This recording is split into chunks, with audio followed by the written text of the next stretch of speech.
اللہ رب العزت سورہ بقرہ کی آیت ہے، اس کا ایک حصہ، آیت نمبر 231 کا ایک حصہ ہے، مکمل آیت نہیں ہے۔ اللہ رب العزت ارشاد فرماتے ہیں، جس کا مفہوم یہ ہے کہ تم لوگ اللہ کے احکام کا مذاق نہ اڑاؤ، تم لوگ اللہ کے احکام کا مذاق نہ اڑاؤ، اور اللہ نے جو نعمتیں تمہیں دیں اس کو یاد کرو، اور جو اللہ نے کتاب تمہارے لیے اتاری ہے تم پر، اور حکمت اتاری ہے تم پر کہ جس کے ذریعے سے اللہ تمہیں نصیحت کرتے ہیں، جان لو کہ اور اللہ سے ڈرتے رہو، واتقوا اللہ، اللہ سے ڈرتے رہو، اور جان لو کہ اللہ ہر چیز سے باخبر ہے، ہر چیز کا علم اللہ رکھتے ہیں۔ اللہ رب العزت نے چونکہ مسائل طلاق اس کے بارے میں بات چل رہی ہے، اور یہ چلتی ہی رہے گی آگے بھی، کچھ ایک دو درس اور ہوں گے اس طرح طلاق کے بارے میں، اور بیچ میں پھر خلا کے بارے میں کہ خلا کی کچھ صورتیں ہوتی ہیں، بعض صورتیں ایسی ہوتی ہیں کہ وہ کورٹ کے ذریعے سے ہو سکتا ہے، بعض میں نہیں ہو سکتا، وہ بات بھی انشاءاللہ تعالیٰ آئے گی، اور خلا کسے کہتے ہیں اس کی تعریف وہ بھی انشاءاللہ تعالیٰ اگلے درس میں۔ اور یہ ہے کہ مائیں اپنے بچوں کو فیڈ کراتی ہیں دودھ، تو کتنے عرصے تک کروائیں گی، مدت رضاعت جس کو کہا جاتا ہے کتنے عرصے ہوگا، وہ بھی انشاءاللہ تفصیل سے بات آئے گی۔ آج کی جو آیت ہے،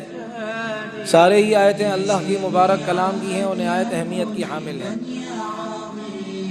آج کی آیت میں اللہ تبارک و تعالیٰ پرزور حکم دے رہے ہیں کہ اللہ کی آیتوں کا مذاق مت اڑایا کرو، اللہ کے احکام کا مذاق مت اڑایا کرو۔ ایک تو اللہ تمہیں نعمتیں دے رہے ہیں، وَاذْكُرُوا نعمت اللہ، اللہ فرما رہے ہیں کہ اللہ کی نعمتوں کو یاد کرو جو نعمتیں تم پر ہیں، وہ اللہ آپ کو نعمتیں دیں اور آپ اللہ کی آیتوں کا، اللہ کی نشانیوں کا، اللہ کے اسلام کا، نبی کے طریقوں کا مذاق اڑاؤ، یہ اچھا نہیں ہے معاملہ۔ آج بھی اگر کوئی کسی کو 100 کا نوٹ دے دے، 200 کا دے دے، 500 کا لفافہ تھما کر دے دے، تو پھر وہ کیا کرتا ہے، اس کا احترام کرتا ہے،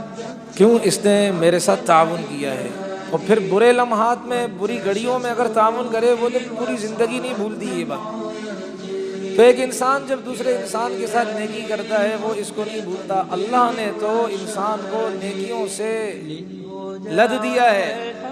اور نیکیوں کی بارشیں اللہ کی اپنے بندوں پر۔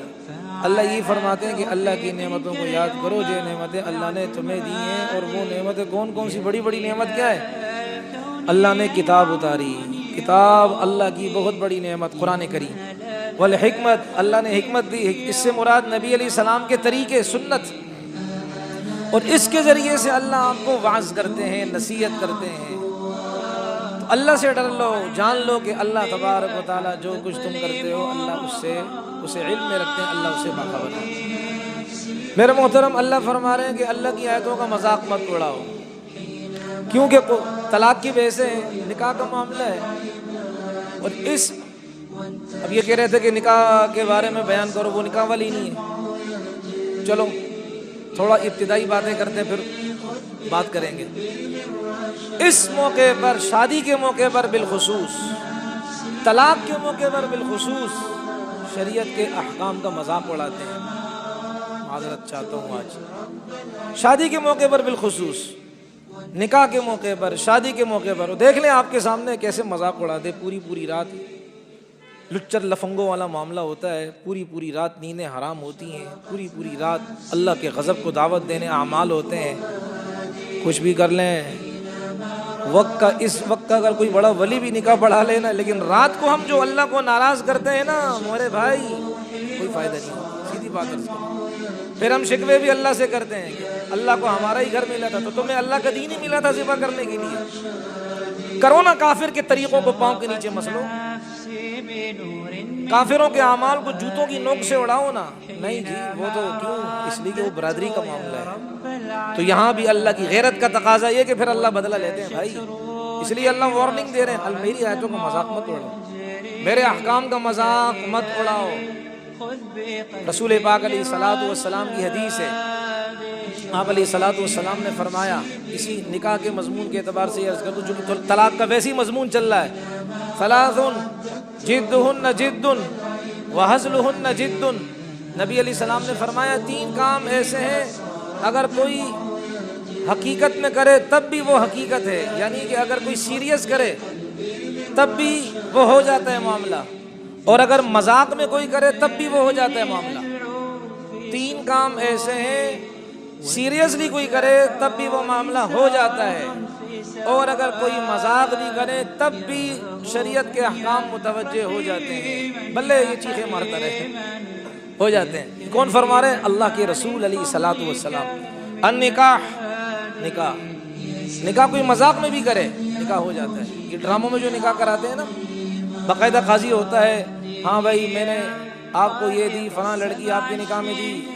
آپ اچھا پھر لڑکی کو کہتے ہیں آپ اس سے نکاح کرنا چاہتی ہیں؟ ہاں جی کرنا چاہتی ہوں۔ ہاں جی آپ نے قبول کیا کہ اتنے مہر کے بدلے میں یہ میاں بیوی بن گئے، کچھ بھی کر لیں، الٹا لٹک جائے نا، یہ میاں بیوی بن گئے۔ نبی علیہ السلام کی حدیث سیدھی بات ہے، یہ میاں بیوی بن گئے۔ اب اگر وہ کیا میں نے ڈرامہ کیا، تو ڈرامہ کرنے کے لیے قرآن ملا تھا،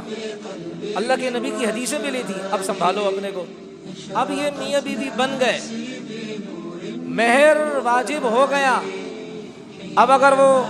الگ ویسی ہوتے ہیں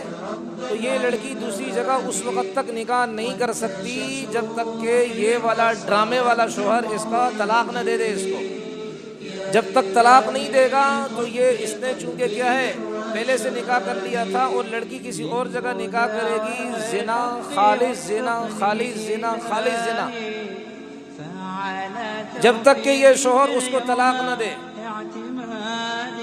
اس وقت تک کیا ہے بھائی، یہ کیا ہے، یہ اس کی بیوی ہے۔ تو نبی علیہ السلام نے فرمایا پہلی چیز 3 چیزوں میں سے کہ جس کو انسان مذاق میں بھی کرے وہ حقیقت کا روپ دھار لیتی ہے، اور حقیقت میں کرے تو حقیقت ہے۔ پہلی چیز نکاح، طلاق، نکاح۔ کہتے ہیں نا کہ جی نہیں یہ تو بس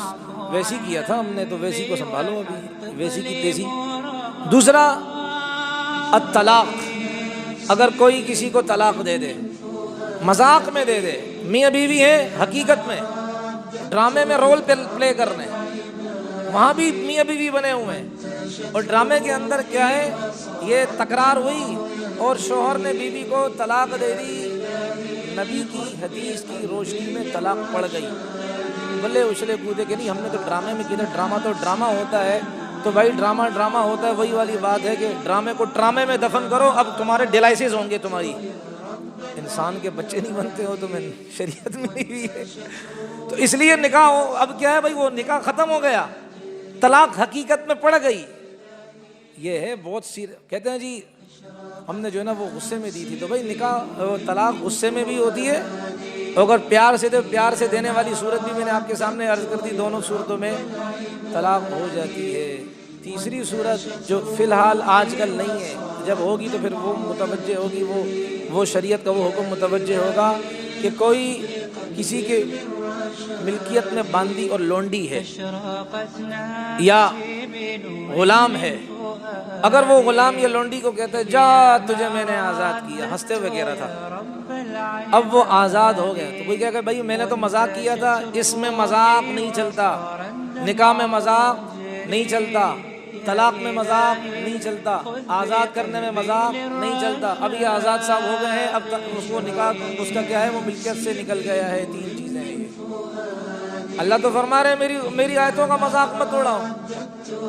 جن نے اللہ کے احکام کا مذاق اڑایا، اللہ وارننگ دے رہے ہیں کہ جن نے اللہ کے احکام کا مذاق اڑایا ہے تو بھائی انہوں نے منہ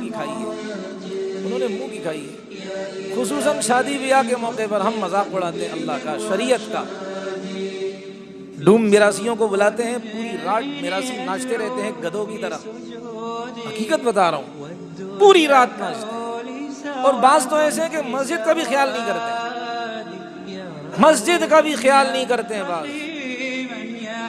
ارے پہلے سنتے تھے، کئی دفعہ عرض کیا، پہلے سنتے تھے کہ بھائی وہ انڈیا کے اندر وہ ہندو اگر کیا ہے ڈول باجے، ان کو تو بھائی ان سے تو اعتراض ہی نہیں نا، وہ تو ہے ہی غیر مسلم نا۔